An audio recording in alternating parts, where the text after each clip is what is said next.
राधे राधे दोस्तों मार्गशीर्ष के महीने में महालक्ष्मी की पूजा की जाती है और विष्णु भगवान की पूजा की जाती है। इस पूजा का मार्गशीर्ष के महीने बहुत ज़्यादा महत्व होता है और महालक्ष्मी जी कहा जाता है कि मार्गशीर्ष के महीने में महालक्ष्मी जी विष्णु भगवान जी के साथ पृथ्वी पर विचरण करती है और जिस घर में साफ सफाई का ज़्यादा ध्यान रखा जाता है उस घर में लक्ष्मी जरूर निवास करती है। तो ये मार्गशीर्ष के महीने में 5 या 4 गुरुवार आते हैं और यह पूजा गुरुवार के दिन की जाती है। वैसे तो ये पूजा विष्णु भगवान जी की जाती है गुरुवार के दिन, लेकिन मार्गशीर्ष के महीने में यह महालक्ष्मी जी की पूजा है। महालक्ष्मी जी की पूजा विष्णु भगवान जी के साथ ही की जाती है। तो यहाँ हमने कलश पर महालक्ष्मी जी की स्थापना की है। इसको हमने महालक्ष्मी जी का रूप दिया है। हमने इन्हें महालक्ष्मी जी की पूजा करते हैं, उनको तिलक लगाएंगे, उनको सिंदूर अर्पित करेंगे और इस तरह से हमने कलश स्थापना करके महालक्ष्मी जी की स्थापना की है। साथ में हमने लक्ष्मी और गणेश जी की भी स्थापना की है और लक्ष्मी जी के हमने 16 श्रृंगार किए हैं और विष्णु भगवान जी की भी हमने स्थापना की है।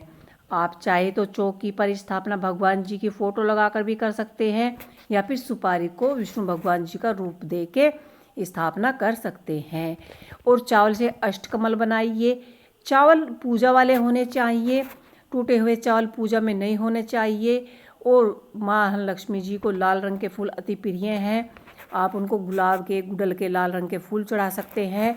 और घर में जो भी आपने मीठा बनाया हो, जैसे हलवा है, खीर है, वैसे तो आप ये चढ़ा सकते हैं, लेकिन जो महालक्ष्मी जी का भोग प्रसाद होता है वो खीर का ही होता है। महालक्ष्मी जी के व्रत में खीर ही बनाई जाती है। तो आप पूजा में प्रसाद के रूप में खीर रखिए, कोई भी ऋतु फल रखिए और पूरे विधि विधान से महालक्ष्मी जी की गुरुवार के दिन पूजा कीजिए। कहा जाता है कि यह पूजा बुधवार के दिन शुरू होती है, क्योंकि गुरुवार के दिन लिपाई पुताई, सिर धोना, नहाना, सभी नियमों का पालन नहीं किया जाता। कुछ नियम ऐसे होते हैं कि उनका पालन करते हैं तो तभी हमारी पूजा संपूर्ण होती है। तो हम पहले दिन ही सिर धो लेते हैं, कपड़े धोते हैं, पूरे घर की साफ सफाई करते हैं और अगले दिन गुरुवार के दिन महालक्ष्मी जी की पूजा व्रत रखते हैं, सारा दिन उपवास करते हैं और ये पूजा शाम के वक्त ही की जाती है। उसके बाद हम दहली पूजा करते हैं और दहली पूजा करना भी मार्गशीर्ष के महीने में बहुत ज़्यादा शुभ माना गया है। तो इस तरह से हर गुरुवार के दिन आप कम से कम 11 दीप का दान करें। 11, 5, 21 जितने भी आप दीप दान करते हैं आपको दीप दान करना चाहिए। और ये जो आपने 5 दीपक दान किए हैं इनको आप इस तरह से दान कर सकते हैं और आप घी के दिए जलाएंगे तो और ज़्यादा शुभ माना जाएगा। तो मार्गशीर्ष के महीने में आप सभी व्रत रखिए और दीपदान कीजिए। कहा जाता है कि इस महीने में जितना हम दान करते हैं महालक्ष्मी जी हमें उसका उतना ही फल प्राप्त करती हैं। तो ये हमने यहाँ पर देहली पूजा की है, क्योंकि महालक्ष्मी जी की पूजा से पहले देहली पूजा की जाती है और यह पूजा हम कहीं चौक में ऐसे नहीं कर सकते हैं, ये हम देहली पे ही करते हैं।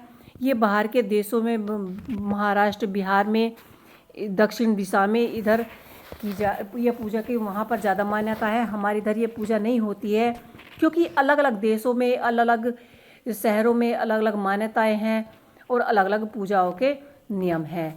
अलग अलग पूजा की जाती है, विधि विधान निभाए जाते हैं। तो ये हमने यहाँ पर देहली पूजा की है। आपको हमारी ये देहली पूजा कैसी लगी, हमारा वीडियो कैसा लगा, हमें कमेंट में